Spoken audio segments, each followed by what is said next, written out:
This is Alan Jones with HiFi Buys, and I want to welcome you to HiFi Chats number 16. We have Kevin Zarow, Vice President, AV Specialty and Custom Integration Channel with Sound United. How are you? I am absolutely wonderful. Great to be here on this lovely Friday afternoon. Thank you so much for having me. Well, I appreciate it. I know you're a busy guy, and appreciate very much you providing us time. And we'll see what we can learn about you and the products that y'all carry and some of the lines that your company represents. And then we're going to get into some Marantz. I brought along a part of one of my antiques there, an old Marantz 7. I love it. I love it. Before we went live, I was telling you I wish I could have had this set up so you and everybody out there could see my Marantz system, which is a set of Project T1. Well, I have a couple systems, but the one that I wanted to show off is Project T1's a very special tube amp that Marantz designed in 1996, along with the SC11 preamp, the relatively new SA10 Super Audio CD player, then a TT15. I've got that matched up with a pair of Snell Illusion speakers. So oh, wow. It's a pretty fun system. Absolutely. Quite a rig. Quite a rig. Hey, I wanted, if everybody will out there, please, you'll see a place out there to like and subscribe to this channel. It helps us on Google search engines, quite honestly. And as we build our channel more and more, you'll be able to see the things as we have them coming up. Also, if you don't mind, please go into hifibuys.com and sign up for our newsletter. That'll keep you informed of what's going on out there. And I wanted to say last week we had Doug Henderson with JL Audio, a real stalwart guy in the industry, and it was wonderful having him there.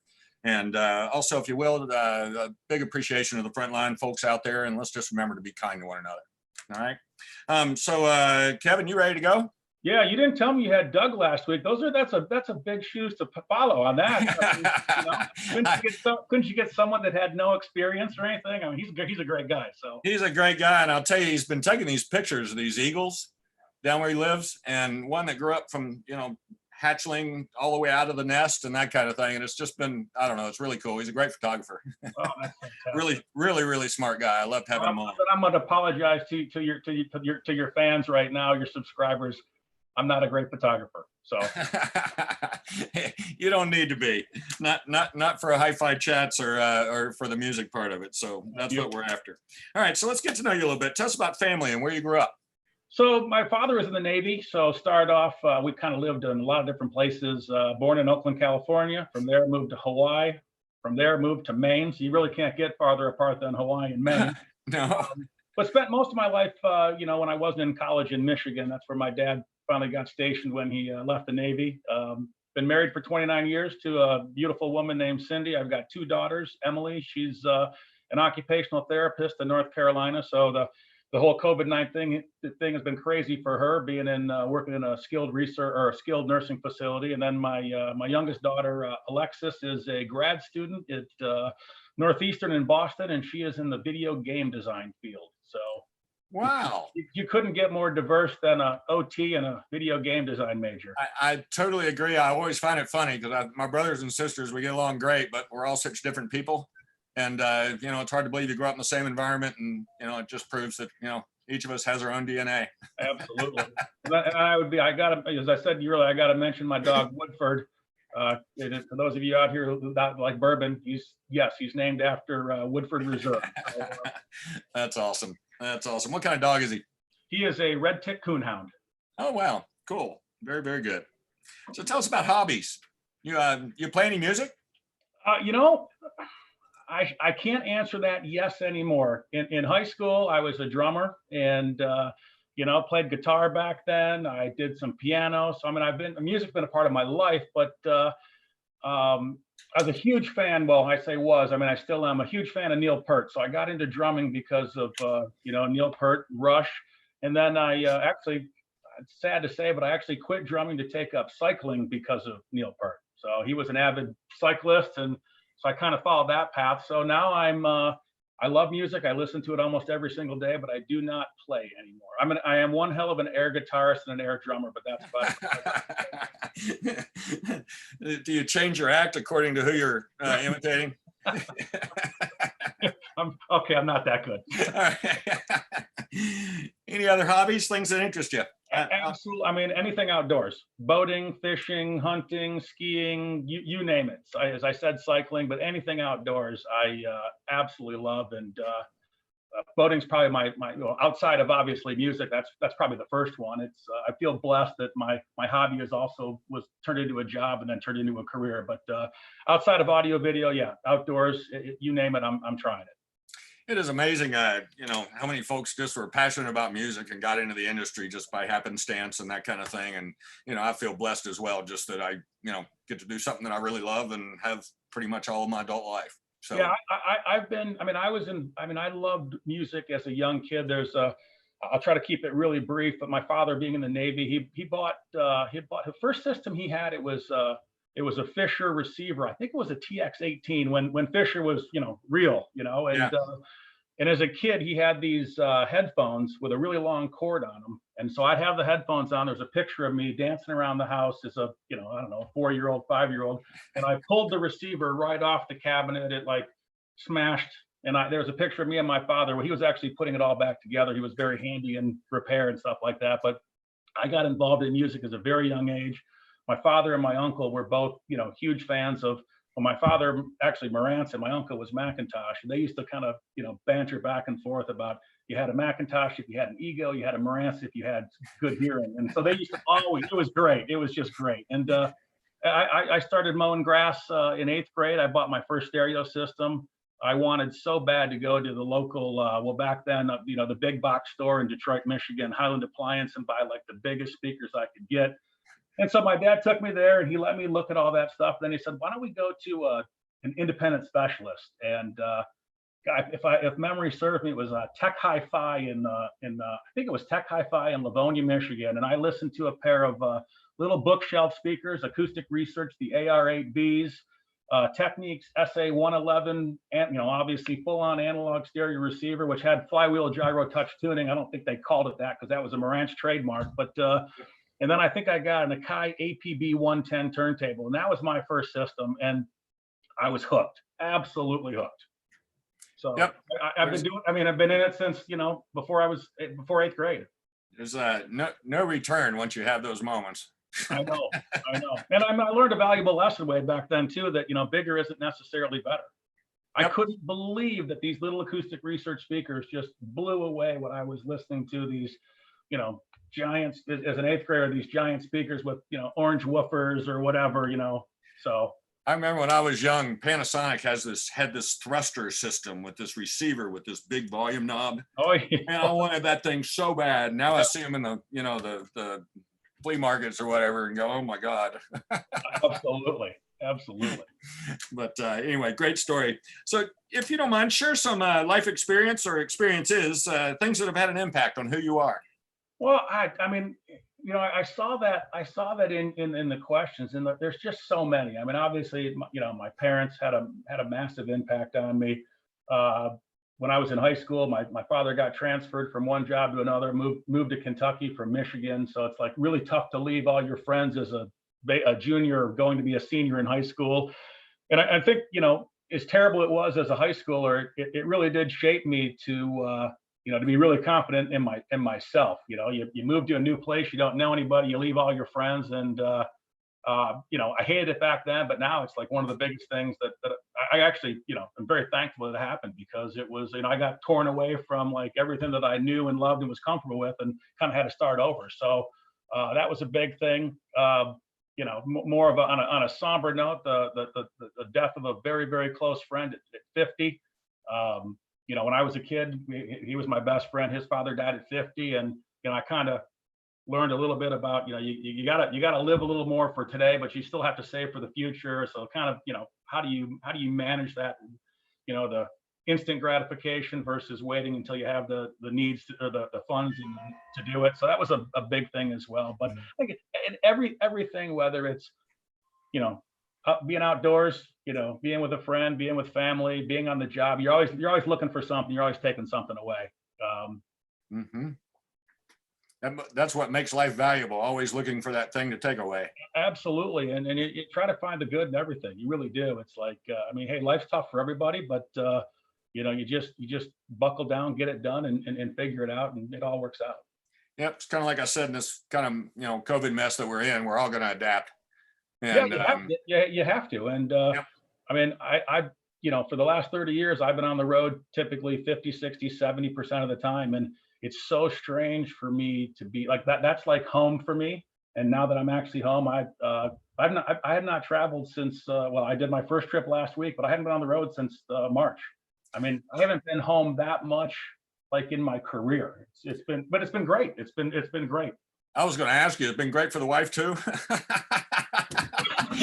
It was just a joke. I apologize.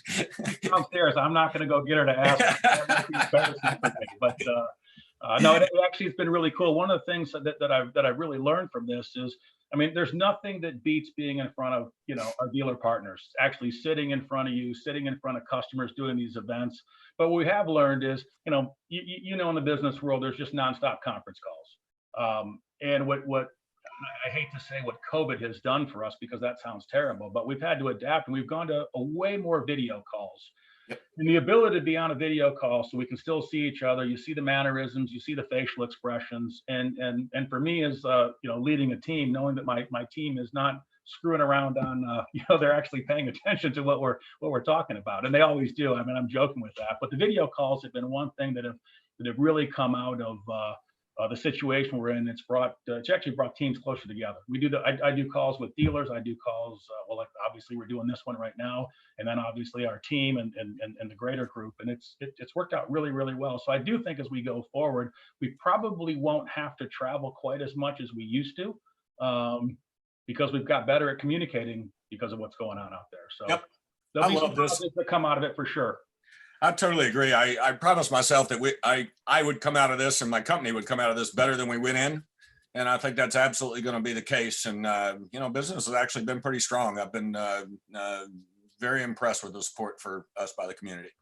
Business is crazy right now, because you think of, all the changes to how many people are working at home now. So yep. if you're an integrator and you do networking, one of the most important things you can have is a robust network right now, because of the video communications and, all the streaming that's going on, whether it's audio and or video. So if you're in the networking, you've had a pretty good, 3 months for sure. Yep. So. We were able to stay open, but we had to close our showroom. So I nicknamed it Clopin. Kind of closed and open at the same time. A couple of my guys give me a hard time for even coming up with the word, but very funny. So if you will, please, and I do want to comment, the video part is so great, because I will tell you, we're doing that too. We're actually doing a team meeting every morning, and we never used to do that. We would have one once a week, and now it's like, gosh, we're actually communicating more and better. And without the video, you can't see what people are saying, really. And I agree that we are the king of conference calls, but when you add the video to it, it changes everything. And it still doesn't change that truly interpersonal, what we call belly to belly, whatever, conversation where we're in front of each other. But it's clearly the next best thing, and it's way better than a phone call. Yep. We've been doing these with clients as well, and that's been actually very, very helpful, especially for the installation and design team. And so anyway, that's been pretty awesome. I again am so happy that technology is here to allow us to do this. And since we're in a technology world, it's nice to know that things advance. Exactly. So if you don't mind, Kevin, share with us a little bit about how you got into this business. Now, I realize your childhood and that kind of thing with being around music, but. Yeah, that was the start of it, as I said.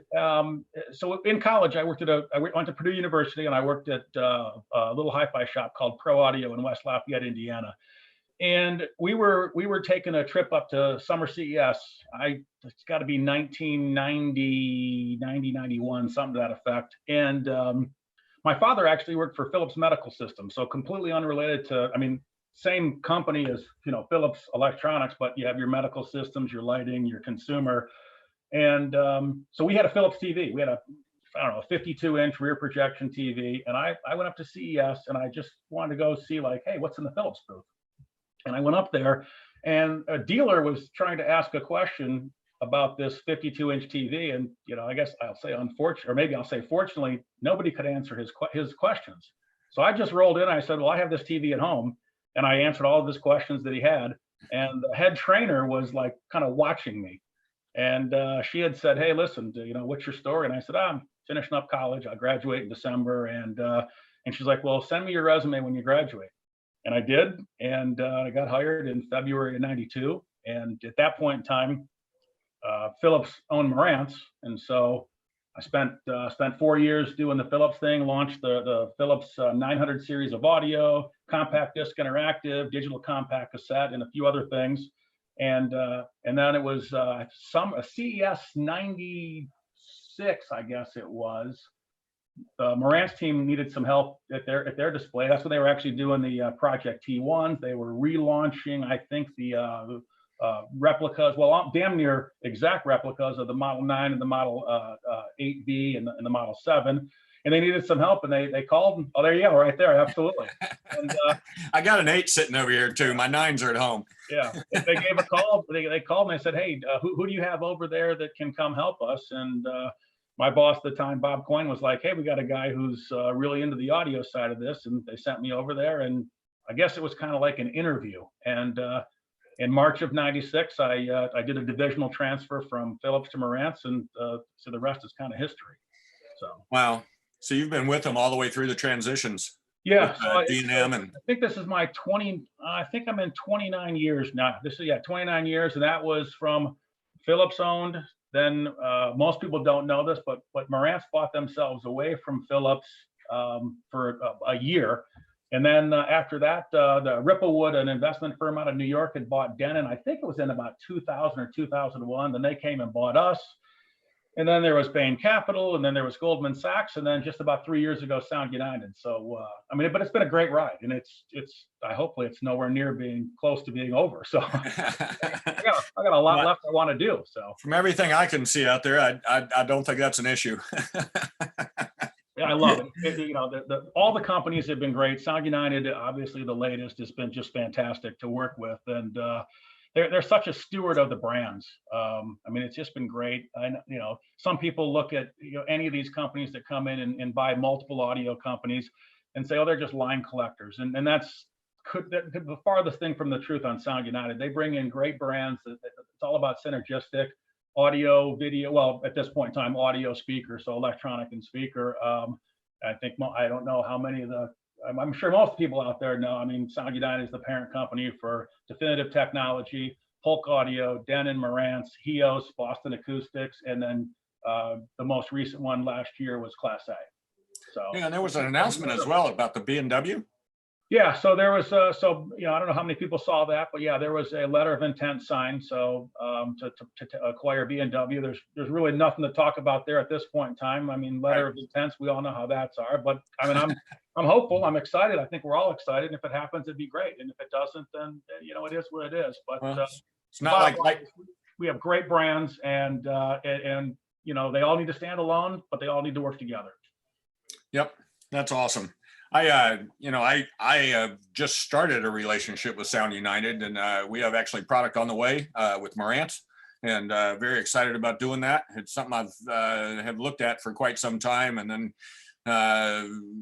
things kind of organized themselves in a way, and you and I were introduced together by a gentleman that lives in my building, Colin Grant. Yep. And hey, Colin, how are you? If you're out there, you better be.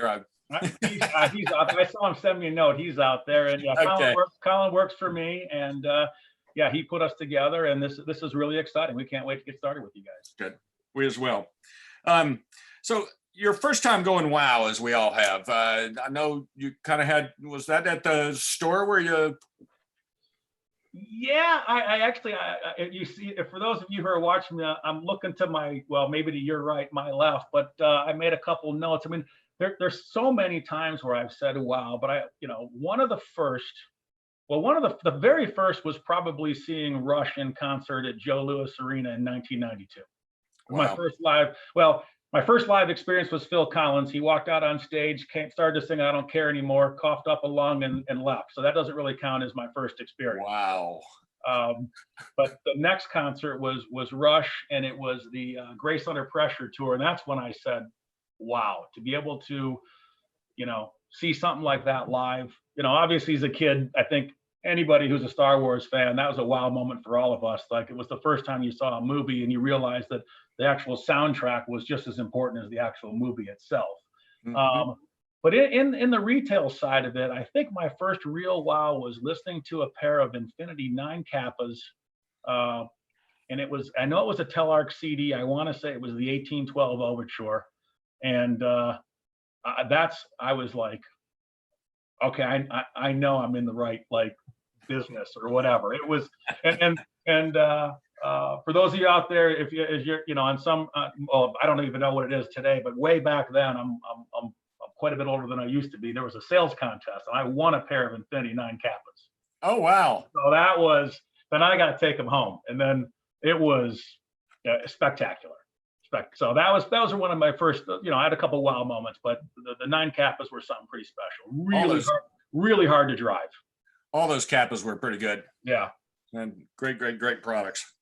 When I opened my store in '95, I had already bought and sold and traded used gear for a long time. And my new store, when I opened, all we did was used product. So at that time, we had like JBL stacked on top of, Clipses stacked on top of, it was, yeah. It was an amazing product. I mean, it was anybody that walked in that really liked audio, it was a very, very, very fun place to be. Yep, so that's awesome. Yep. All right. So share with us about a particular piece of music that moves you and why, and how did you find it? Well, but again, this is one, like, these are like, they're not hard questions, but they're hard questions because there's so much great music out there. I mean, if you looked at my music collection right now, and it's from vinyl to CDs, then of course you can't see it, but what I stream on a daily basis, I love everything from ABBA to ZZ Top. So that's the A to Z. Movie soundtracks, fascinated with movie soundtracks. I just, people are like, oh, orchestra, but it's so much, it's just phenomenal. My people out there will laugh. My actual favorite movie soundtrack is from this Transformers. It's Steve Jablonsky's the composer, and it's like, yeah, I'm a nerd. I get it.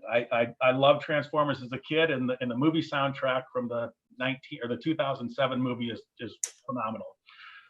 Probably one of the biggest pieces of music that has been so important to me is the Sarah Brightman's version with Andrea Bocelli, "Time to Say Goodbye," and that's just so special to me because my father passed away of ALS 4 years ago, and that, I don't know why that song. I wasn't searching for it. I was sitting in I called it my whiskey room, where my audio system is. I was sitting on the couch and I was actually streaming music, and I was just looking for, I don't know, I think I like Googled, music, blah, and that came up, and I hit play, and I was blown away, and it reminded me of it was like, because my father had just passed away, so the Time to Say Goodbye was like, it just fit, and I love that version. And then once I started listening to that, I was looking for more Andrea Bocelli, and the Ed Sheeran song, I think it's Perfect, The Shape of You.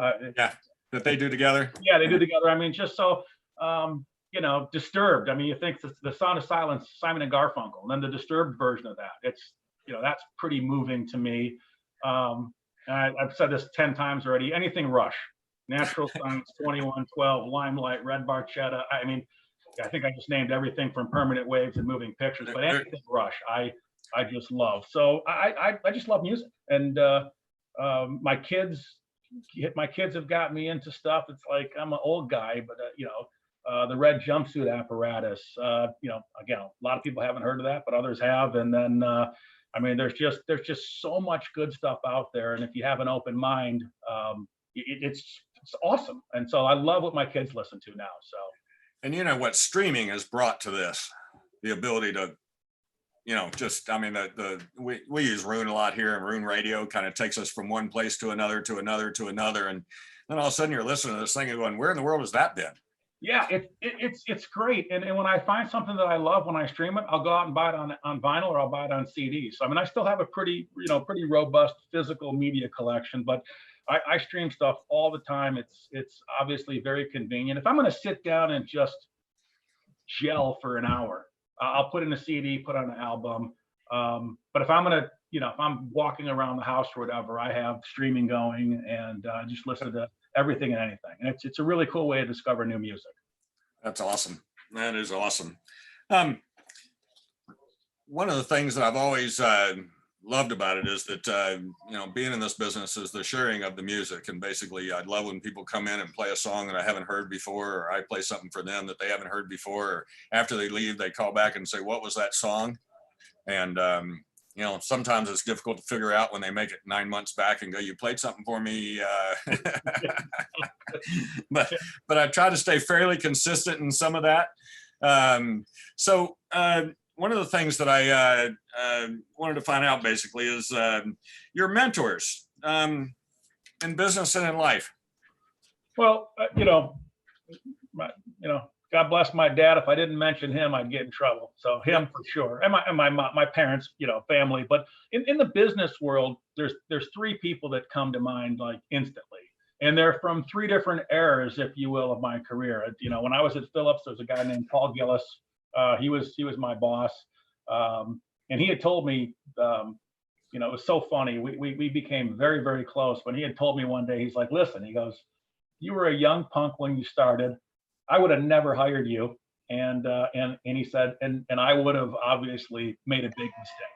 So I think that was really cool that, listen, you come out of college, you got your first job, you're 24 years old, you think, the world's your oyster, and then, you get smacked around a bit. Well, that's how the real world works. Okay. But so he was clearly a mentor of mine. In my middle Marantz years, my boss, Charlie Bernazian, he's still in the industry. I think Paul's retired now, but Charlie's still in the industry. He actually works at Epson. But he had said to me, "The greatest job you're ever going to have is of a regional sales manager, because it's like, you're always going to be the hero and your boss is going to be the GOAT." He said, and that was the greatest job ever, being a regional sales manager. And I got a couple of guys that work for me, and they also know Charlie very well. And they're like, "Yeah, we never don't want to be a regional sales manager." It's just an awesome role. You're out with your dealers all the time. You're with customers. You're on the road. It's just a great place to be. And then the last one would probably be my boss, Jim Caudell, who was the CEO of the company a few years back when it was D&M before he got bought by Sound United. He was an incredible mentor, and we used to do the career coaching, and it just, some people think that's something, career coaching, that's kind of weird. It was awesome, and Jim was great, and he was just a good guy, and you learned a lot from him. So now we've been at Sound United for 3 years. There's a couple people that I could probably, they're right on the cusp of being like, these mentors as well. So they're right there. But when we do this in 5 years, I can look back and say, all right, here's my Sound United mentor. There's some wonderful people that I work with day in and day out that I learn from every single day. So I got a new boss now, and he is fantastic. So he will be on the mentor list, and I'll say soon. But so. Well, it's obvious you've had a lot of good people around you, and I know. I guess the thing that I've learned is I've had all the mentors through my life, is that if I didn't listen, because when I was in my 20s, I didn't listen. And I wished I would have done more listening to people that I knew more than I did at that time. But oh yeah, hindsight's 2020. Well, we're young and dumb, and we know it all. Exactly. No, it's that is one thing that my father taught me was, you got 2 ears and 1 mouth, and you have 2 ears because they're more important. You got to listen, and I really, really tried to do that. So, well, that's awesome. That's awesome. So you kind of already told us about your path to Sound United. So tell me a little about, you expressed about the different brands and that kind of thing within Sound United, but tell us a little about who they are, not what they are. Yeah, well, when Sound United started off, you talk about you have your brands, and then you have your umbrella company, and that's Sound United is not a brand. It really is the parent company that supports these brands. And so, as I said, and I think it's really important for me to repeat that. Sound United is not a collector of brands. They are a company who is out there looking for how do we take a really good brand that may have is a brand that lost its way. Is it a brand that's on the rise? Is it a brand that has a key technology? And how would we bring that in and kind of fold that in and and make it synergistic? And is there a technology that we can share across brands? I mean, I think a really good example of that is the HEOS technology. So when Sound United acquired Denon and Marantz, they also acquired HEOS as a part of that. And one of the things that they've done a great job of, and Brendan Stead, who handles the all of our engineering, he's done a great job of taking that technology and putting that cross brands. So you have HEOS now built into Marantz, it's built into Denon, it's going to be built into some new products in the future. And so, the company's looking at this and saying, how can we take something that's great and make it better or bigger or different? How does it address a need in the market? So it's a great company, and it's very similar. I mean, you could go back and like D&M. D&M was not a brand, but D&M was the parent company of Denon and Marantz, and at one point in time, Macintosh and Escient, and so. But Sound United has done a fabulous job with the brands that they own, because they're not looking for things. They're not looking at competitors. They're looking at complementary. Polk and DT perfectly complement Marantz and Denon. And it's not that you have to say you don't put or we don't put, Marantz has to go with DT and Polk has to go with Denon. Right. The product mixes are so broad that you can intermix all those, or you can say, there's a different speaker company that's your favorite that goes with a different brand. So we don't dictate that this brand has to work with that brand. So, but we do try to put things together that make sense for you as a dealer, and maybe more importantly for all of our end consumers out there. Yep, I know with Polk, y'all have had kind of a flagship speaker come out over the last I think year or so, and yeah, oh man, it's so much fun. It's so Polk reintroduced SDA, so stereo dimensional array, and there are so many Polk fans out there who are on the forums who asked Polk, when are you going to bring back SDA? When are you going to bring that back to SDA? And the time was right. So what you're referring to is the L800s, and again, being with the company for 29 years, I've had the pleasure of being around a lot of product launches and announcements, and when we announced SDA.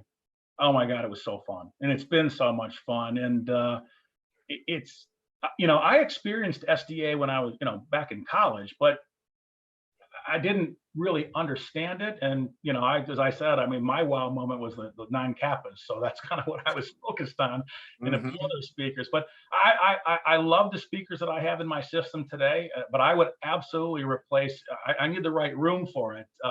But the L800s, I have not had so much fun re-listening to music as I have since those have launched. They are such a fun speaker. So yeah, we launched those, and for those of you out there, if you hadn't had a chance to hear any of the Polk Legend lineup, but particularly the SDAs, the L800s, please do. You reinvent your music, and you get to listen to music all over like you've never heard it before. It's really cool. Awesome. All right, folks, if you will, I'm going to do a little housekeeping here real quick and just ask you to like and subscribe to our channel here. Also, all the music that you mentioned, Kevin, we have a HiFi Chats playlist. So Chris, if you will get that out on the screen, or where they can actually hit that link for the HiFi Chats. And we'll actually have your music on that HiFi Chats playlist, so that that's awesome. you can share that. So, and all the other folks that have done the previous 15 HiFi Chats, their music is also on there. Kevin, my general manager, actually interviewed me as well. So we did one that way just because there were some people that had requested it. I don't know why, but I went along with it. And if you will, last week we did a HiFi Chats with Doug Henderson with JL Audio, which was very interesting. And again, just a stalwart guy in the industry. And if you don't mind going to hifibuys.com and sign up for our newsletter, it'll keep you informed of what's going on. I'd appreciate that very much. So this is Kevin Zarow with HiFi Chats number 16. And we're going to start getting into some of the Marantz sections. HiFi Buys has recently picked up Marantz as a new line for us, something we've looked at for quite some time, and are very excited to have them here. And so we have a couple of pallets on the way to us. Should be here, I'm not sure when, but sometime in the next few days. So let's see. So we've talked a little bit about the history of Sound United. Tell us about the history of Marantz. Oh man, we don't have enough time for that today. So I realize that. I'll Let's. think this. It's a great history. I mean, for those of, I mean, I hope most of you know. I mean, the company was founded by an actual person. You know, Saul Marantz in Kew Gardens, New York, in 1953. Um, Saul was a. I mean, he was definitely a hobbyist, a tinkerer. He really couldn't find anything that kind of met his own taste. So he pulled the audio out of his Buick. And I like to say that Saul was the inventor of custom integration, because I think he mounted his Buick speakers in his wall. And but his very first product was the audio consulate. It had all the EQs for all the different record labels out there. Anyways, he had some. I mean, we could talk for hours about Saul. I got a chance to meet him in '90. I think I met him in '98 and maybe '99. What a fine gentleman he was. But long story short, he had his most famous products, obviously the audio consulate, and then you get the Model 7, Model 8, 8B, and Model 9, and then probably the 10B tuner. And he had others as well. He had partnered with the Chichinsky brothers for Super Scope. And a lot of people were like, oh, wasn't Sony and Marantz together? No, Sony was, Super Scope actually was the distributor of Sony way back when, but there was no relationship between Sony and Marantz. But Super Scope had, under the Super Scope brands, or the moniker, there was a ton of great Marantz products in the 70s. Marantz was the #1 8. I think they sold more stereo receivers than like all other brands combined.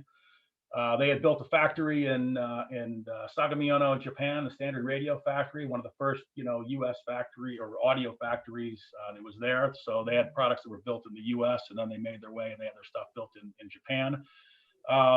In '92, Philips bought the rights to the Marantz brand, and actually I think it was actually in '90.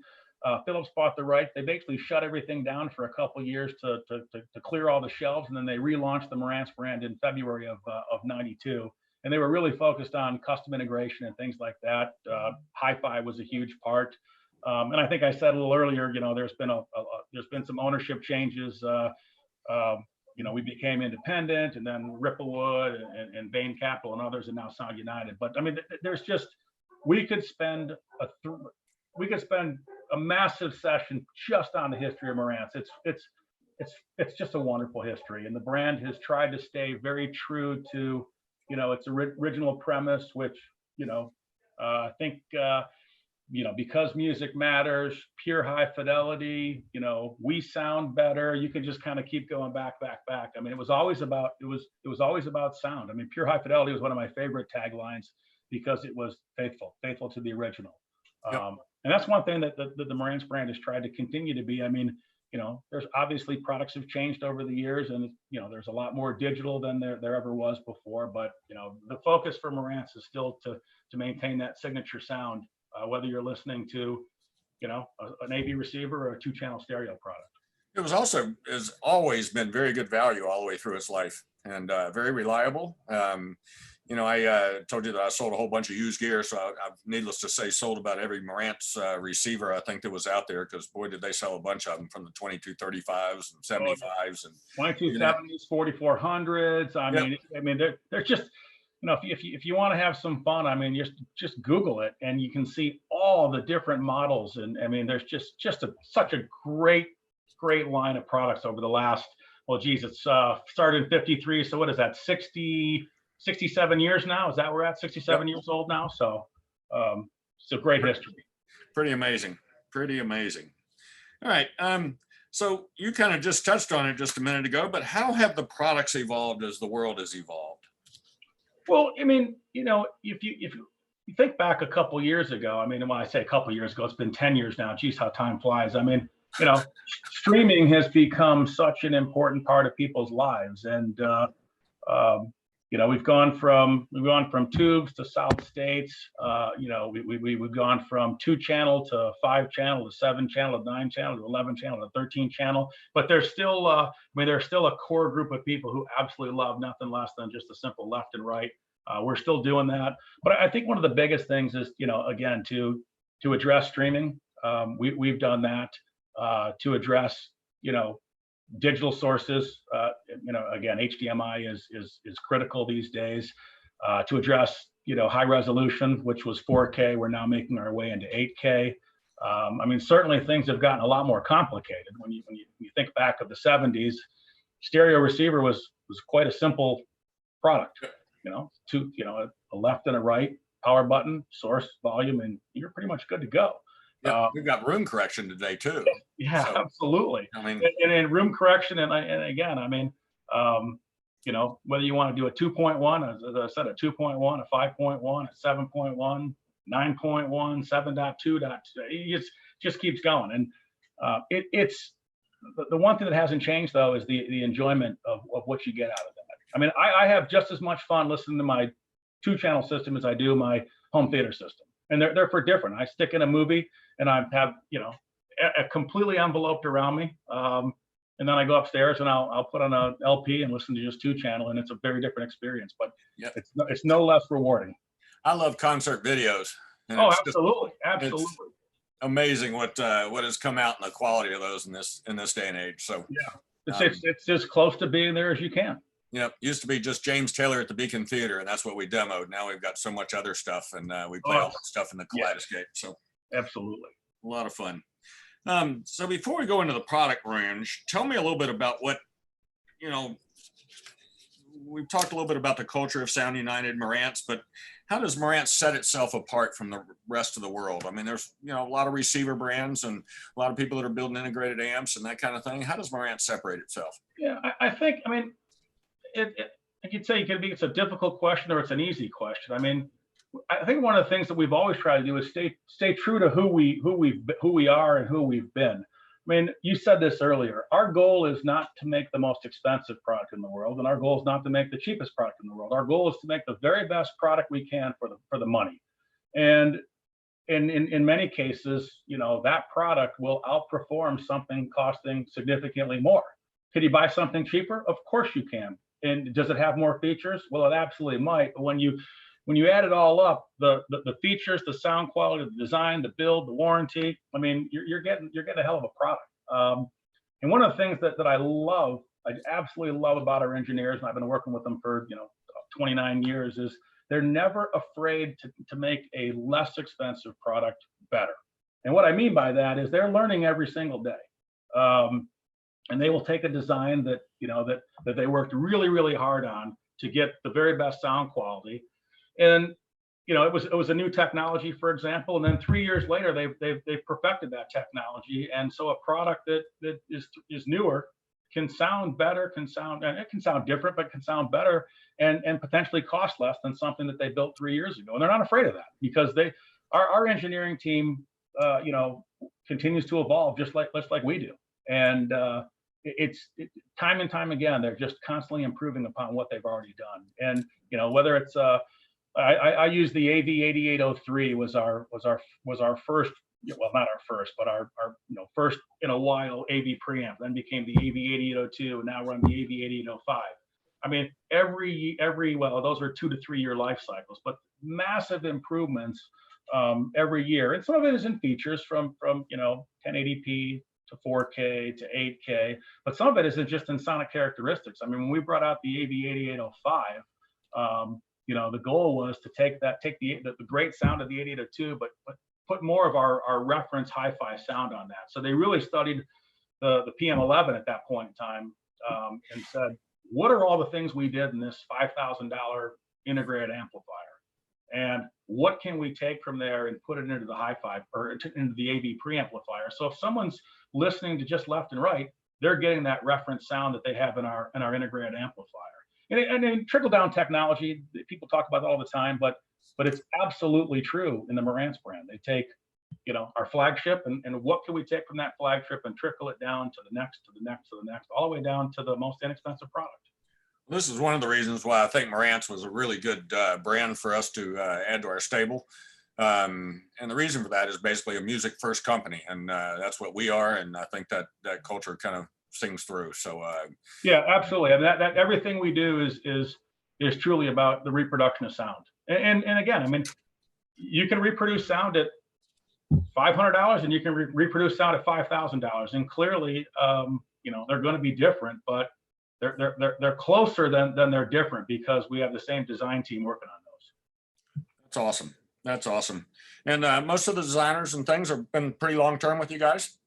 Yeah, that's, I mean, we have the history of the company there. I mean, we have guys who've been with the company for 20, 30, 40 years. I mean, and the great thing about it is, I mean, we have these sound masters, and that's true. That's their job, is to focus on the sound. And you have a master and apprentice, because obviously there's going to come a point in time where the master is going to retire. I mean, he's been doing it for a long time. And so they've got this great apprenticeship where the old timer, if you will, the salty dog, the seasoned guy, has been working with the young up and comer and teaching him all of his the tricks of the trade, but also recognizing that the new sound master has his own tastes, and so that he's very receptive to that as well. So they are always sound quality first. That's the name of the game. That's awesome. That's where we concentrate. It's been, audio has always been a big part of my life. And you were talking about live concert being one of your great experiences. And boy, do I look forward to getting back to seeing some live music. Oh, I can't wait. Gosh. I can't wait.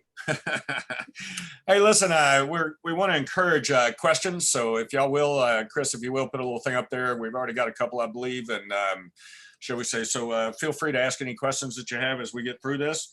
We're going to get a little deeper into the Marantz product here after just a couple more things that we're going to find out. Marantz, y'all have a statement, because music matters. And I just wrote in my little page, yep. Yeah, exactly. It's the foundation. It's the foundation for everything that we do. I mean, we're the engineering team.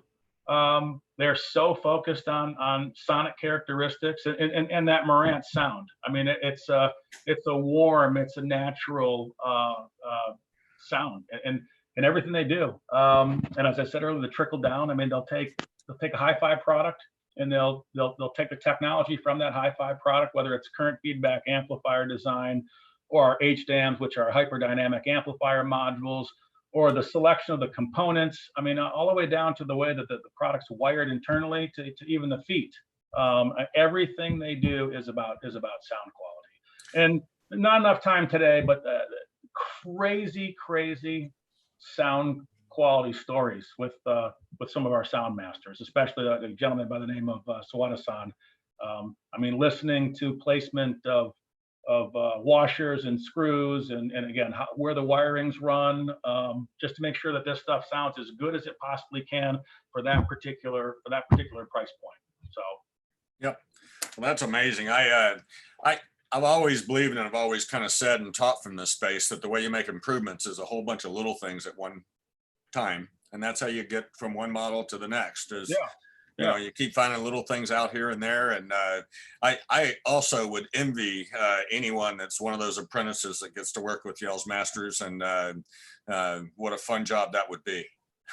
Oh yeah, it's we get to go over. I mean, I've been going to Japan for 30 years now, 29 years, and we have it's just an absolutely incredible sound room over there. And when you get to go over there and you get to listen to the system there where all the magic happens, I mean, it's goosebump material. You're just sitting in there, and you just sit back and you listen, and you forget about everything. You just listen to the music, and you're like, I get it. I get what you were trying to do. And they do comparisons. Here's a $5,000 model. Here's a $500 model, and they'll tell us what you heard that was different. And we get to tell the sound team, the engineering team, here's what I heard. Okay, exactly. Or, oh, that was interesting. Let's talk about that. And that's a quick story. We had a receiver years ago, Marantz receiver SR 9600, I believe. It was a $4,000 receiver, and it was obviously designed to do home theater, and it was also designed to be very musical, which it was. But the very first unit, kind of off the pilot line, we got to hear. And you're thinking, hey, this is going back years and years ago. So $4,000 for a receiver, well, it's still a lot of money, but it was a lot of money back then. And you're thinking of angels singing, ladies dancing, whatever. It's like, and we're sitting there and we're like, yeah, that was good. And the engineer's like, whoa, just good. I'm like, yeah, it was good. And then the sound master comes over with another unit and does a double blind ABX test, and you're like, well, what'd you do there? And he's like, I rewired it all. And he showed us exactly where, the pre-production unit, where all the wiring ran versus where his test unit, and completely changed it and completely changed the sound. And, the engineering team and the sound masters worked together. So it was just so cool to see this massive receiver full of technology and looking at it from the top, or from at the top, and then looking at the modified version, same components, but or mainly the same components, but different wiring, making sure that better isolation, better shielding. And you're like, and he's like, this was what we planned all along. And that's why we do this. So that, the version that we listened to would have never actually gone to production, but they wanted us to hear it. And these guys already knew. They already knew. They actually set us up. I mean, in a good way. They're like, all right, let's let them listen to the A and the B, and the B was awesome. They were just going to see if you were going to be honest. Right. Well, you know what? You're absolutely right. Or if like these guys don't know what they're talking about. Oh, that sounds fantastic. It did sound fantastic, but like for $4,000, it should sound better, and it did. It was a great story. These crazy Americans with their 10 ears. Right. Oh gosh. Well, I love that they have these that they do so much listening and that kind of thing, because listening is taught. It's not like a gift that people were given, and you end up finding it's something you develop over time. And so it's awesome that they're giving a lot of people lots of time to be. Yeah, I'm glad you said that, because it's all about listening. I mean, you can put anything you want onto a spectrum analyzer and get a reading. Mm-hmm. It can be an incredible reading. Incredible specs, but that doesn't mean it's going to sound good. I mean, it doesn't mean it's going to sound good at all. And so I really appreciate the guys the time these guys take to say, here's how it measured, but let's do this, because the human can't hear it out at 50K. So let's do this, and let's try this. And I mean, they focus on sound quality. Yep. Well, I've always, I'll have somebody in, well, come on, teach me something about audio. And, one of the things that normally comes out of my mouth is the specs don't matter. And because, you can have something 20 to 20 plus or minus whatever, and it still doesn't tell you how it sounds. Right. And the other thing too, I mean, I've said this for my whole career. Sound is just like beauty's in the eye of the beholder, sound's in the ear of the listener. Mm-hmm. You and I could be talking right now, and I could say that this piece of equipment is my favorite, and you could go, ugh. And I could say this because we all hear differently. What's wrong with you, Kevin? Exactly. So I do try very hard. I mean, I talk to customers all the time, and they'll ask me, well, what do I think? And I'm like, well, what kind of speakers should I use? Well, you should use the speakers that sound best to you.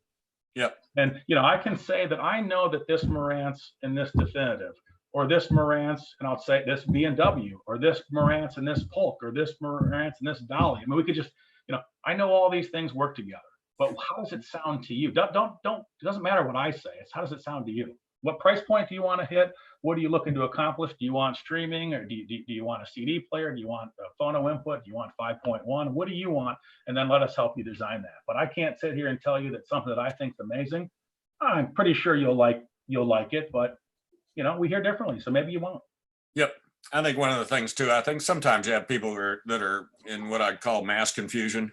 They've gotten so much information that they just can't figure any of that out for themselves at a certain point. And so I kind of have a way to try and help lead those people a little bit to getting back into getting the listening and helping them confirm their thoughts. It's a tough thing though. That confused mind just sometimes it almost closes us down because we've looked at so much information. I think a great example of that is surround speakers. A lot of customers like to have the surrounds turned way up. Yes. And the surround speakers are supposed to envelope you. You should, if you have to turn your head because there was a sound coming there, it's probably too loud, because then it took you away from what's happening in the front of the screen. But at the end of the day, it's your system. And if you want that way, who am I to tell you that's not the right way to do it? It's not. I mean, here is the ideal way, and then here's your way. So, I think you said it, a little bit of education, but after that, it's up to the customer. It's their system. They paid good money for it. They want all 5 speakers running at the same time. Absolutely. Yep. I tell everybody I'm on this journey with you. Where do you want to go? For sure.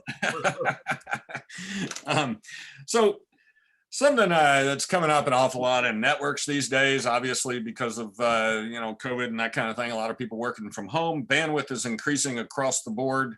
So we're also seeing this now in video. And I don't think most people realize, but if you look at basically 8 million pixels is 4K. Yep. And then 33 million pixels is 8K.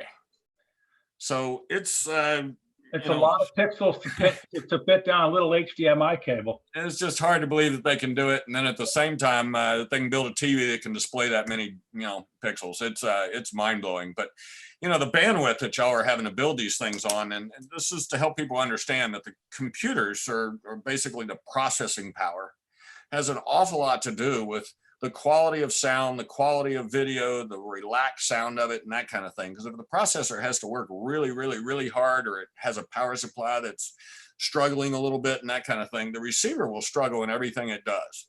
So it's kind of like the foundation. In receivers, we now have basically the processing speed and that kind of thing, and its ability, and then also the power supply. And those are our two fundamentals when we get into these home theater processors, preamps, or receivers. Yeah, well, I mean, it's each part individually, but collectively is where they have to work together.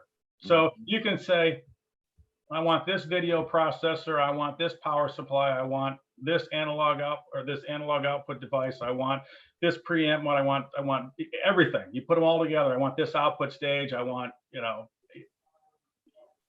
until you put them together and actually test them, you don't actually know if they're going to work. And when I don't mean to work, I don't mean they don't power on, but you have to put them all together and you test them. You hit the power button, everything lights up. Then you start listening. Okay, what if we do this? What if we do this? What if we do this?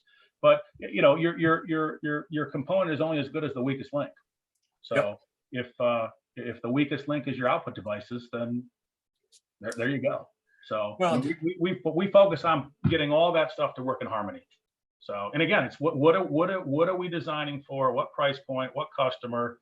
And that's why we build a line of receivers that starts off at $599 and goes all the way up to a preamplifier at $4,500, because we do try to have. We're not a jack of all trades by any stretch, but we do try to make sure that we meet the needs of a good group of customers. And we know that based on 67 years of history. And the Marantz customer has been very, very loyal. And it's truly a pleasure to talk to Marantz customers day in and day out. I mean, I talk to people all the time. Hey, my dad had a Marantz. He had this one. What would be a good fit? And you said this earlier. Okay, what are you trying to do with that? Because if you just want what your dad had, it's going to look different. It's not going to have the wood cabinet on it. It's not going to have the flywheel gyro touch tuning and the analog meter moving across the front for AM FM. But we have stuff that do a lot of what your dad's product did. So, yep. And it's, the dad's product was all analog. There was no processing and that kind of thing in it. And it was basically a little easier to make that function and properly. There weren't so many different sections to what was going on. Yeah, it was an easier time back then for sure. And I apologize, somebody knocked on the door, so the dog's in back going crazy. I don't know if you guys can hear him, but if you can, I'm sorry. So it's okay. That is one of the things about the new world that we live in, is working from home, and that you're just dealing with some of these distractions. So, so tell me a little bit about, y'all have an amplifier module called HDAM. Yep. Tell us a little bit about that. Hyperdynamic amplifier module, and that came about, many years ago. I'm sure a lot of people out there realize that, or maybe they don't, but Marantz was heavily involved in the development of the CD technology. And again, Philips owned Marantz, and so there was a lot of technology sharing back then. And we got to a point. It's not that you couldn't make a CD player sound better, but you're trying to build, let's say, the world's best $500 CD player. Mm-hmm. And so Marantz started literally the Marantz engineers started tearing the CD player apart. I mean, from soup to nuts. And one of the weak links they found was in the op amp, in the output stage. And so they developed this technology called hyperdynamic amplifier, this amplifier module, to replace the very, very cheap op amp that's in a lot of products. And the real difference, and we had a CD63. This is going back years. This is going back into the mid to late 90s. A CD63. I remember it very well. Yeah. And yes, and the SE. Yeah, and the SE. Well, the SE version got HDAM. Okay. And you had wider dynamic range, quieter noise floor. But what really was transformed is, let's say, you hit a piano note or you pluck a guitar string, and what happens? And so it's a term that we use. It's called decay. It just fades away. It just naturally fades away. And on a CD63, for example, you'd hit that piano note. And I'm going to exaggerate this a bit, but you hit that piano note, and the note would end at a certain point in time. And that had the inexpensive op amp. And then CD63 SE, you'd hit that same piano note, and it would just decay. Mm-hmm. And so very, very minor, but it was a big step change in terms of musicality. And you can hear that, you can feel that. And so HDAMs really came about as to what are the next things we can do. It wasn't on we do have it on very expensive CD players, but it wasn't about on the most expensive. It was about, we were at 16-bit, 18-bit, 20-bit. There was 24-bit DACs. I mean, all those were designed to solve problems in terms of realization, in terms of how many bits that the chip would actually realize. And CD is a 16-bit format, and many D to A converters could only realize 12 or 13 or 14 bits, and so manufacturers would put in an 18 because could that realize? It would never realize more than 16, but it get closer. And so Marantz was obviously heavily involved in D to A conversion, but they were looking for other things, and that's where HDAMs came along. And we have HDAMs in products from like $1,000 and up. I mean, well, even depending on the audio, if it's a HiFi product or a receiver, I mean, we utilize that. It's our proprietary technology, and it absolutely makes a difference. I've seen it in phono stages on some of your product as well. So yes, absolutely, on some of the big integrators. Yep. Okay, so tell us, toroidal transformers, and I'm kind of trying to help, the general folks out there, including myself. There's, you have Marantz and Denon. How do y'all separate those two? Well, here's the good thing. I mean, as I said, I think earlier, the brands have to stand on their own.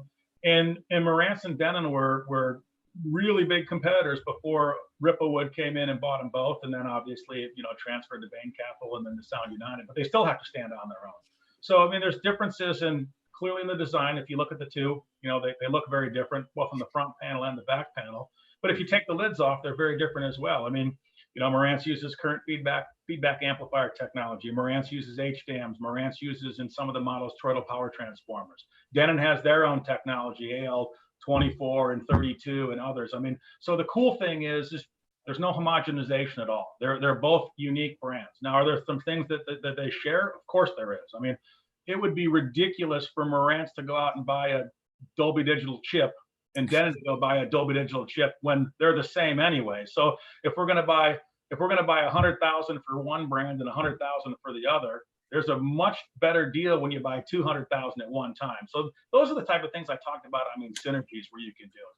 But the brands, I mean, yes, we build products in our Japan facility. It's called Shirakawa Works. It's just we need to do a video tour of that one day, because it's really cool to see, those Japanese engineers hand building a lot of these products. But when a Denon AVRX 8500 runs down the production line, or a better example would be like a AVRX 6500 and a Marantz SR 8012. It isn't the production line, one Marantz, one Denon, one Marantz, they're slapping a new faceplate and a logo. They're completely different. I mean, completely different in terms of, where the transformer sits, where the output devices are, the preamp section, the HDAMs. I mean, they're two very different models, and they sound different. And people always ask me, well, which one sounds better? Well, that's like saying, well, which one of your kids is better looking? I mean, it's not for me to say which one sounds better. It's for you, the consumer, to say, I have $1,000 to spend. These are the features I want, and this is like the technology I'm looking for. And you've got great brands out there. I mean, you got Denon, you got Marantz, you've got Yamaha, you got Pioneer Elite, you've got Onkyo, and we're all going to have some similarities in terms of we'll all decode Dolby, we'll all play back this, we'll all play back that. We're all going to be very different in our design philosophies, and because Denon and Marantz are owned by Sound United, that doesn't mean the design philosophies are the same. They're not. They're very, very different. I think, you know, and well, I'm not going to say what I think because it doesn't matter. I think they're both great brands. They have great, they're sonically they're great, but they absolutely sound different, which is even better because Yes. if they sound the same, then why? Right.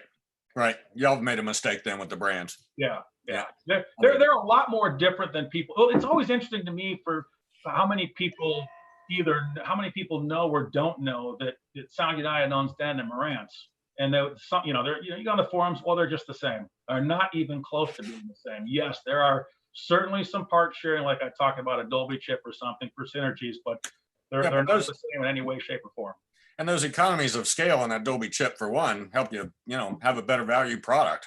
Yeah, and if a design calls for a particular capacitor, and it's the same capacitor, why wouldn't you just buy them all? It's a really good way to do it, and both brands have benefit because of it. Both brands are better off because of that, the acquisition, and then now the ownership of Sound United. Awesome. We're going to get into some product here in just a second. I want to ask y'all, if you will, to like and subscribe to the channel. Also, ask any questions you like. We'll do that towards the end.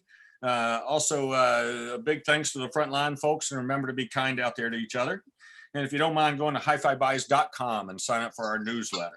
And we're going to continue on here with, so what categories of products does Marantz cover? We know it's obviously receivers and preamp processors. Yeah, so you know, AV receivers, stereo receivers, preamp processors, power amplifiers. You've got integrated amplifiers, you've got CD players, we've got network streamers, we've got music systems. Let's see, am I missing anything? No, I think that for the Marantz side, I mean, you know, Marantz doesn't have a sound bar at this point in time, and we don't have what we call, or what the industry calls, an all-in-one speaker. That's for Denon and or for Polk, but yeah, so you know, for the most part, if it's hardware related and it's music related, we've got you covered. Fantastic. Fantastic. So let's talk a little bit about the home theater pre-pros and amplifiers. I know y'all have an AV8805, which is your flagship preamp that actually is, I think, being replaced with a new version called an A here in the next month or two.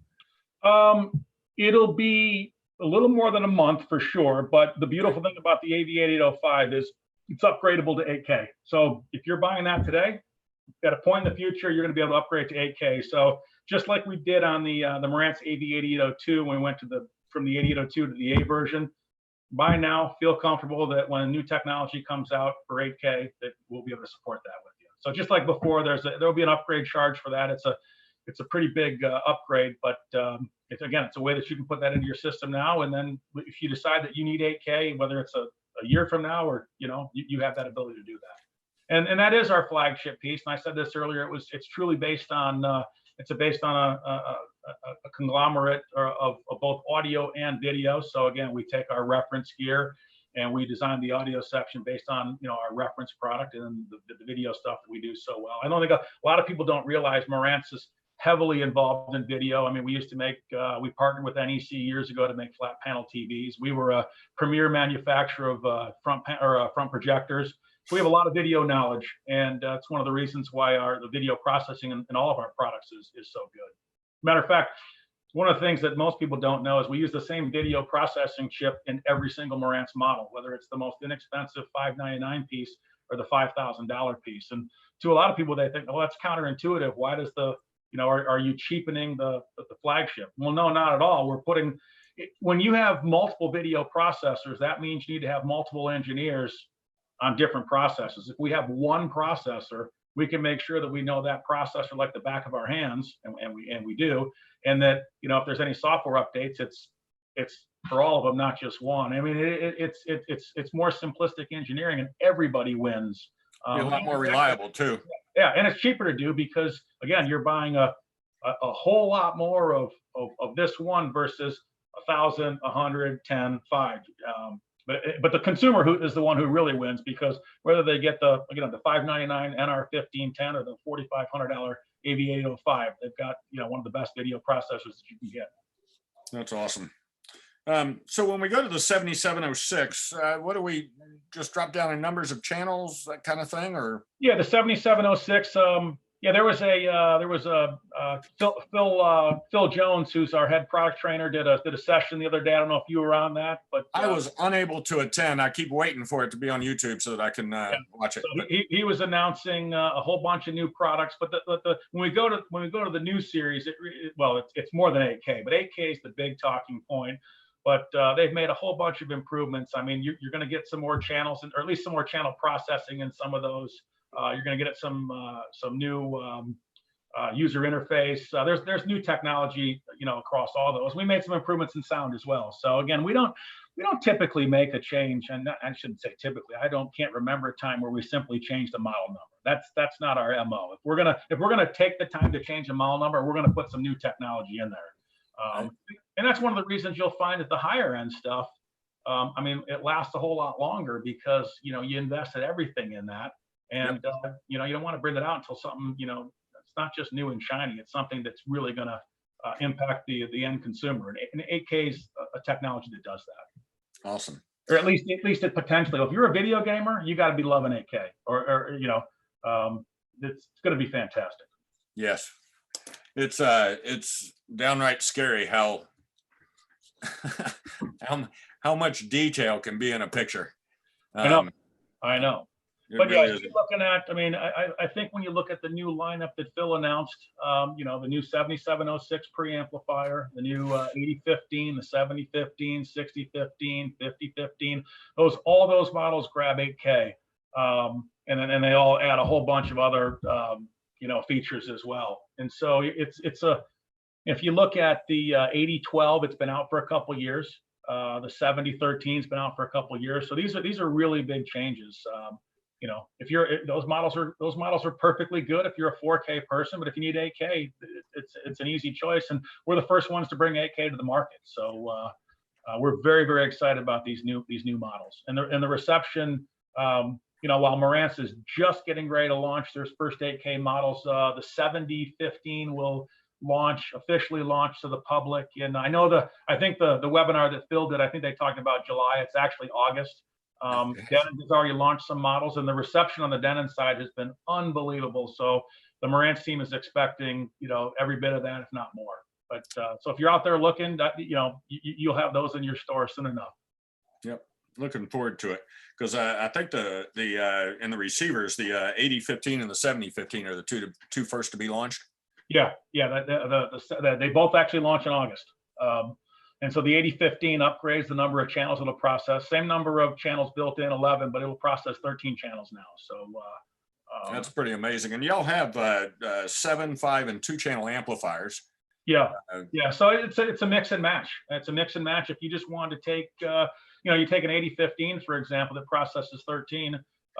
You could simply add an MM7025 to that, and you basically internally you just tell the receiver, I want the amplifier to drive my left and right, and you reconfigure it internally, and then the internal receiver amps drive every other channel. So it's a good way to do it. And there's a lot of people who like the cosmetic look, and if you do, one of the Marantz amplifiers matches up perfectly to the receivers or the preamps. If you have another amplifier already existing in your house, go ahead and use that one. So yep. It's a great way to be flexible. Well, it's a really nice look. I really enjoy the way they look. I've always enjoyed the way Marantz has sounded. And again, looking forward to putting the product on the floor and moving some boxes out the door. It's good for all of us. Yes, it is.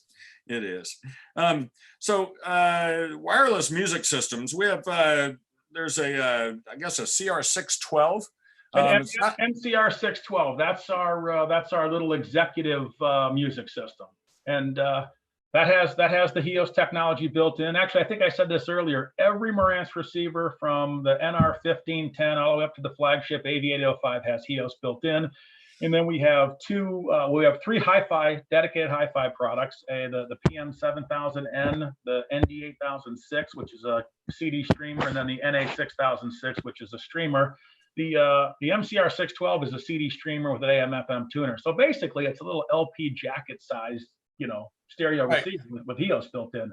Hook that up to your favorite pair of in-wall, in-ceiling, or bookshelf box speakers, and you got a hell of a little system there that really does an amazing job. Well, we've had requests for like a miniature kind of system or something that isn't the full width. And we've done some things, but don't have anything that really sits in this exact place. So I'm really excited about having that on the floor. Well, I'll be anxious to discuss with you after you get it. I mean, and again, it's $6.99. It's not inexpensive, but again, it's not, you know, in the Marantz world, it's not expensive. It really sounds good. And it's got some trick features where you can do bi-wiring, bi-amping. It's got 4 dedicated amplifiers in there, so you can do an actual speaker A, speaker B, or Wow. you know, bi-amp. It's a really cool little piece of gear. Wow. So, and you mentioned wireless. I mean, that's the cool thing about the HEOS technology is you have your AV receiver or your AV preamplifier in your theater room. You've got an MCR 612 in your den. Maybe you have a PM7000N in your office or your listening room. And you can listen to these things individually or collectively. You could group them through the HEOS app and listen to music around your whole house at, you know, same volume or different volume based on the room. It's a really cool system. Fantastic. Fantastic. So you went over some of the stereo components, and these things sell mainly from about $499 to about $1,200, right in that area. If you include reference, we actually go up into the $8,000 range. But yeah, you're in the $499 to $1,200 range for what's the quote unquote main line. And then when you get into the reference, you jump to, well, actually there's 4 pieces, but the 2 integrated amps, 4,000 and 8,000. Mm-hmm. So let's discuss a little bit about that. I know that some of the KI Ruby, tell us a little bit about why that's in the name of these products. Oh, so I mean, Ken Ishawada was the company for 40 years. He actually recently passed away. Actually, last November, Ken passed away. Great well, I like to say it this way: good co-worker, great friend. Known Ken for almost 30 years, and I mean, he's an icon in Europe. I mean, absolutely, he was kind of the brand ambassador in Europe. And you know, I don't really actually know. And I probably should, but I don't really know how the first KI product came about. But you know, he was a photographer, he was a fashion guy, and engineer. And so I think what he did is he was like, hey, we have this great product here at $499, but if we did this, and this, we could, you know, make it not make it $599, but have a better, best approach. Kind of like he took the CD, or we took the CD63 and the 63 SE. He had, you know, those versions and maybe the CD63 KI. And he did his own tweaks to them, and he got this cult following, and kind of the rest is history. But 10 years ago, we did the KI Pearls, and those were to honor Ken's 30 years of Marantz brand ambassadorship. And we were talking about the 40th anniversary and what to do. And like, man, what a way to honor Ken for 40 years is to bring out this next series for him. And they're delightful. They're delightful products. They sound amazing, and they're even more special now that Ken's no longer with us. It's just a very sad story that you know, we launched these things and then he ended up passing away. So miss him dearly. We used to have we had some very fun conversations. I won't share those here, but what a good guy. What a good guy. Well, I'm sorry for your loss and for Marantz's loss in that regard, but I know well, you know what? I say the good news, and I guess this sounds terrible because I don't mean good. I mean, obviously Ken being gone is terrible, but the good news is there's a whole group of people that work with him. And so we can carry that torch. We talked about the sound master and the apprentice and the master. They got, you know, there's a whole bunch of people at Marantz that on the European side and the Japanese side that work with Ken. So it's very, very easy to carry that torch. And you know, while they probably won't have any more product with a KI moniker at the end, or we're gonna continue that legacy and new products that we design and build. So that's awesome. That's awesome. Obviously, a great guy to have so much an effect all over the company. Oh yeah, and the thing about it is, I mean, he had a cult following here in Europe. I mean, the guy was ridiculous. he was a rock star. He was a true rock star in Europe. So that is awesome. All right, so let's talk. Where are your products actually built? So it really depends on the product. When you start looking at, so we build you know, some of the AV receivers in a facility in Vietnam, and then we build all of our flagship stuff in our facility in Japan. And it's a very, very advanced facility, as I mentioned earlier. I mean, a lot of the stuff is, I'll say handmade. I mean, when you look at a PM10 or a PMKI, yeah, it's a production line, but it's a small group of people, 5 or 6 people that are working on these individual products. And so they're as handmade as they can be. Switching gears over to Denon, for example, I mean, we still build an incredible phono cartridge. And the DL103 is the longest running consumer electronics product ever. It's been running nonstop, basically. And it's 2 people over there, and they literally hand make each one of these cartridges. There's got to be a video of this somewhere. We got to post it on your website. It's even if you don't have a turntable, you just want to own one of these cartridges because you can see the care that goes into this. But we do high-end Marantz and Denon products there. We do cartridges there. We do our high-end headphones in the Shirakawa facility. And now Class A, the new Delta Stereo, the Delta Mono, and the Delta Pre are being built in that facility as well. Those are amazing looking products, and I'm looking forward to putting my ears on them. Oh yeah, you're gonna love them. So that's a very, very busy factory. And then we build stuff all over the world. So wow. I love the idea of you doing a video of the factory. Yeah, I know that I saw Colin send a note out to like the marketing team that you and I are going to be chatting today. So hopefully they're watching this and they're hearing us right now, and we'll do some really cool factory tour that we can get video. Right. It's really, really cool to see the team that builds the flagship stuff over there. Yeah, that'd be great. So in the receivers, we've talked a little bit about them and that kind of thing, but most of the models have what they call a preamp mode. Now, that's new this year. That's new this year. Yeah, no, most receivers have pre-outs. Yep. But they don't do. How is this handled differently than just having pre-outs? So essentially, I mean, what it really does, it shuts off the amplifier section. So it's going to be, I mean, obviously, I want you to buy an AV7706 now or an AV8805. But if you can't, and maybe what you want to do is you start off buying one of our receivers, the new 6015 or 7015. And then as you want to expand upon that and make that sound even better, or you add amplifiers to that, you can shut off the internal amplifiers, and so it's going to sound cleaner. You're just going to reduce that noise. And Denon's been doing that for a couple years because Denon doesn't have preamplifiers. So when the engineers started talking, it was like, hey, here's a great feature that Denon has. There's no reason why you couldn't add that to Marantz as well, because not everybody can get to the AV 7706 or 7705 or AV 8005. So it's a very cool feature, and it's been very well received. It's actually a great way to do separates because you can buy that receiver cheaper than you can a preamp processor in most cases. Yeah. And I would tell anybody that, there's definitely a difference when even with the amplifier shut off, if you're dedicating all that space to just the preamp side of it, there's a benefit. But this is, I don't want to use the word compromise, but it gives you the best of both worlds. You can buy now and expand later. Upgrade path. Yeah, but if you can get the preamp, get the preamp. Yep, I totally agree. Totally agree. All right.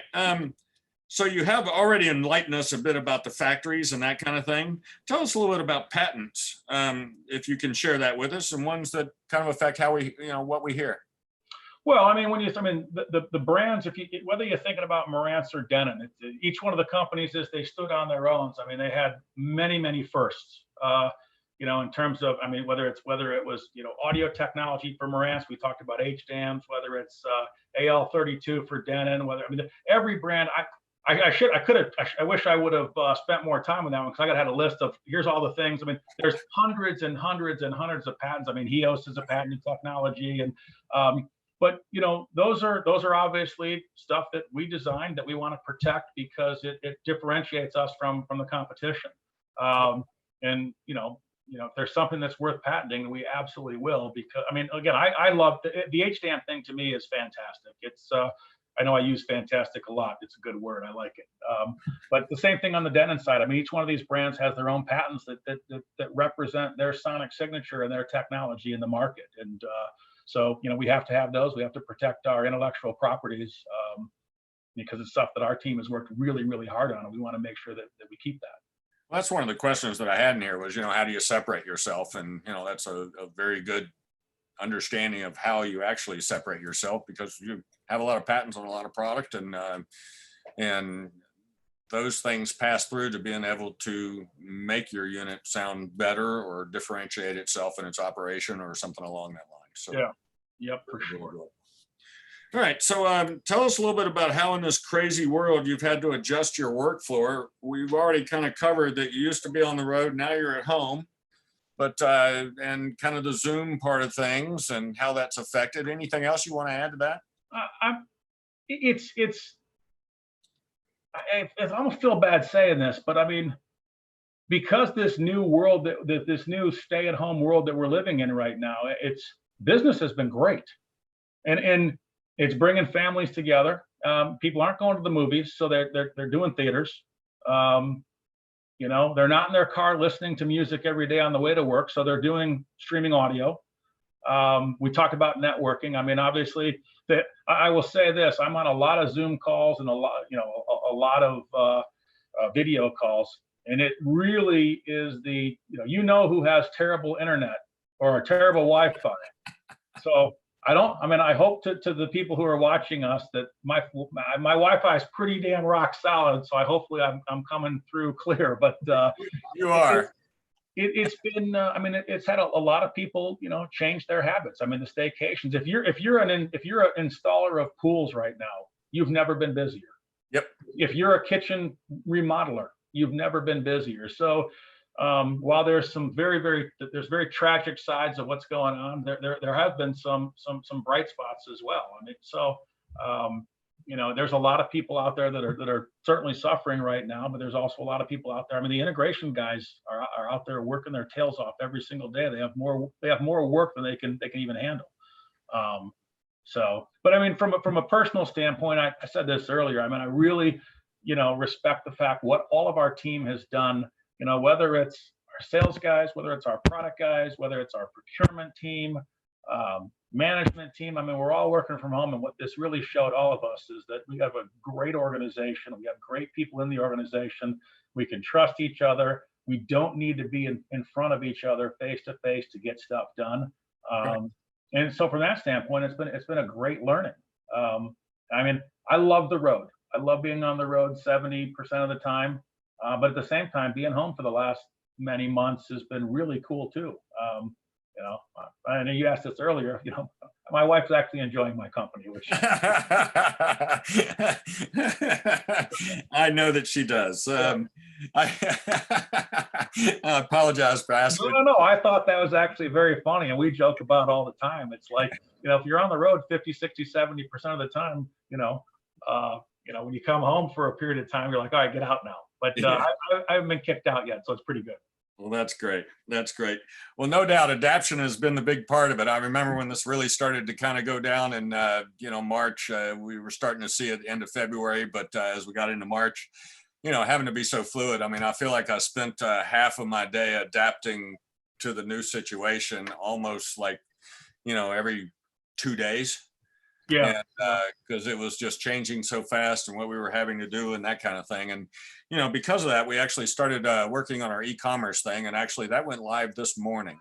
So okay, congrats. That actually, I'm glad you brought that up. I mean, that's been one of the things that, obviously you just did that, but, because there's been a lot of places that customers couldn't shop. I mean, e-com has really benefited from that. And I know that a lot of dealers have spent a ton of time refocusing on not only e-commerce, but their own websites, making sure the information up there is correctly. Our marketing team actually was reaching out to key partners to say, hey, do you mind if we do an audit on your e-com site? Obviously free of charge. And of course, there was, selfishly, we want to make sure that our brands are well positioned on there as well. But it really benefited everybody. And so that's been, it's been really good. I mean, we're all going to be better business people coming out of this. So yes. And I don't think we're going to fall back into the same traps that we were in before. And I think the other thing too, I still can't figure out is like when I spent so much time on an airplane, you would think that I'm not on an airplane, I'm not driving to an airport, that I'd have a whole lot more time on my hands. It's like I've never been busier, and it's because now you get a chance to focus on other things as well. So we're all being more productive during this. Yep. And it's like I said, the situation is terrible, but there's been a lot of learnings that have come out of it that could benefit all of us. Well, I love that you look at all this so positively. There's, some that aren't and that kind of thing. And I think it's just great. I always try and find the humor in almost anything. Yeah. And even if it's bad humor, sometimes it's just got to be out there. And What is that? Bad humor is better than no humor. Is that the... yes, that's absolutely my rule. No filter, Al. But That's great. so anyway, I just wanted to thank you very much for your time. We're going to take a few questions here, and let's see what we've got going on. We have Jeff O. So he says, Sound United is an audio company blessed with many brands. In the background, development, engineering, manufacturing, how much is distinctly separate and how much is integrated? And I think you pretty much kind of answered this, that pretty much all of it's separate. Well, but it's a combination, because if there's something that we can, as I said, if there's something we can do that benefits Denon and Marantz without making, without making clones. Yeah, exactly. Without being making them ubiquitous and making them homogenized, we're going to do that. There's no reason not to take the talents of an audio engineer and allow him to or an audio designer to span across brands to make every brand better. But they're all the brands have to stand on their own. They're all very, very separate. But when we can share something, we absolutely will, because everybody wins. Well, we'll tell you, I think, you're talking about each brand standing on their own. I think that's, without a doubt, I've looked through the, your brands and kind of seen what each one of them's doing and that kind of thing. And, I don't see any homogenizing going on whatsoever. The units look different. They have different features, different things being told about them, whether it be Denon and Marantz or, Def Tech and Polk. So yeah, I actually think we've done a good job. Even if you go back even before the Sound United acquisition, I think Denon and Marantz really started to try to differentiate themselves further. I think we've done a good job with that. So, and we're going to continue to do that. It's good. It's good. It's really good for the consumer. I like to think of things in three wins. Is it a win for the consumer? Is it a win for the dealer? And is it a win for us? And you put them in. If you're the dealer, if it's you talking, Al, and maybe is it good for you? Is it good for the consumer? Is it good for me? If it's the consumer talking, is it good for him? Is it good for They don't necessarily care if it's good for you and it's good for me, but I care that it's good for all of us involved. So it's the three wins. The rule of threes. I'll take that with me. Yeah, that's a good share. Jeff, I hope that takes care of your question there. We have another one from Eric L. DTS Playfi and or HEOS, or is Sound United going to focus on one system? Well, if you look at our product line right now, there is no. I'm trying to think. I don't think there's any product we have that have any DTS Playfi anymore. So I'd have to go back and check our catalog. But I don't believe, sitting here on this call today, that there's anything that has DTS Playfi left in it. It's all HEOS based at this point in time. And things going forward will remain that way. Yeah, listen, obviously, here's the great thing about the company. They're going to look at all different technologies. And if there's a technology that's out there, even if it's potentially competing with something that we do, if it's good for the customer and it works for us and we can differentiate ourselves, then we'll take a look at it. That's the great thing that we do is, again, we're kind of a technology powerhouse. I have kind of a weird little thing where I like tunnel vision, but I like open-minded tunnel vision. Yeah. In other words, we have to have a focus that's very narrow, but at the same time, I have to have an open enough mind to allow things in that should be there. Yeah. Yep. That works. That's it. So I gave you the three wins. I'll take that one. I call them Alanisms. All right. So Eric, thanks for that question. I got another question from Eric, and this is a great question. Would Marantz ever make a new version of the Model 9 tube amplifier? Oh man, that's a loaded question. Ever is a tough one too. Ever is a tough one. So I'll tell you what. I can't answer that, but I can tell you that I can tell you personally, as a Marantz fan and an employee for 30 years, whether I would ever want to make the exact same thing, because we already did that. If obviously in the 50s, the original Model 9 came out. In the mid 90s, we brought out again. But so I can't answer yes or no, but I can just tell you that I love the idea, and we're always thinking about new and cool and retro, and so just great question, and I appreciate it, and I'm going to be very vague or super non-committal, but I love the question. Well, I think the world absolutely eats up retro product, and y'all have a strong enough brand in there with the 8 and the 9s and that kind of thing. And, you know, just the retro part of it, but with modern, you know, design. Yeah, And that project was fantastic. That's when when I was at the Philips, I was at Philips, and then when I joined, that was what we launched at that CES, and it was really, really cool. It was really successful. I mean, the lengths that we went to re-release the Model 9. I mean, we found an original compound for the transformer. We actually hired the guy. I believe he was from Pennsylvania, and we flew him to the VAC factory, and I think that was South Carolina. Like every Monday, he'd come back Friday. He would hand wind the transformers. Everything on the Model 9 and the models on the Model 8 and 7 was identical, with the exception of really two things. On the Model 9, for example, we were not allowed to use the screw type connectors. We actually had to put speaker connectors on the back, and then we actually had to add, I believe it was the IEC type power cord. But everything else, it was all point-to-point construction. So yeah, that's kind of when I first joined Marantz. That question is very near and dear to my heart. that had to have been really fun. Yeah, I actually had a pair of the recreations. I had a pair of Model 9s. And then one of them in the move, when we had our office, our sales office in Illinois, and we were moving to New Jersey, one of them got stolen. So somebody out there has one.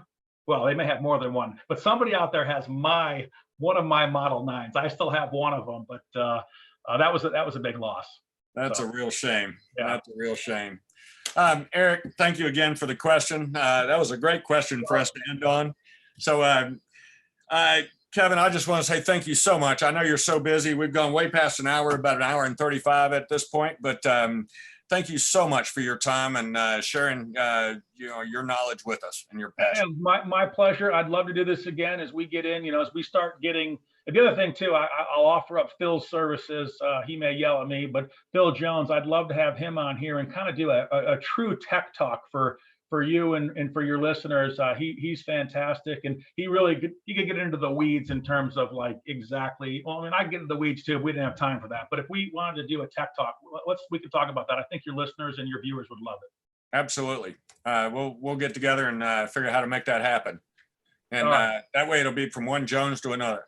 Exactly. All right, sounds good. And thank you to all your listeners and your viewers out there. This was a lot of fun. Awesome. Well, folks, this is Alan Jones with HiFi Buys, and this has been HiFi Chats number 16.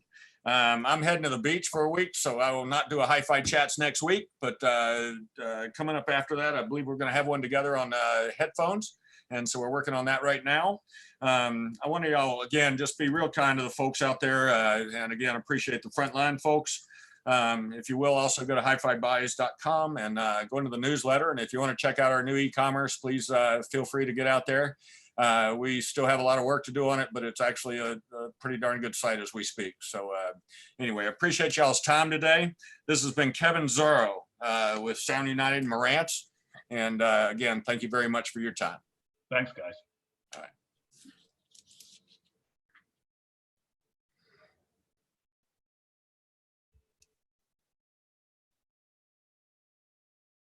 Are we done, Chris?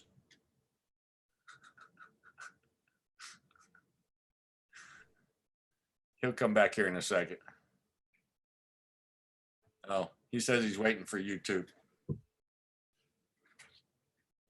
I don't know what that means, but there's so much you have to wait. Yeah. Hey, listen, that was fun. That went real smooth and quick. Oh, that was great.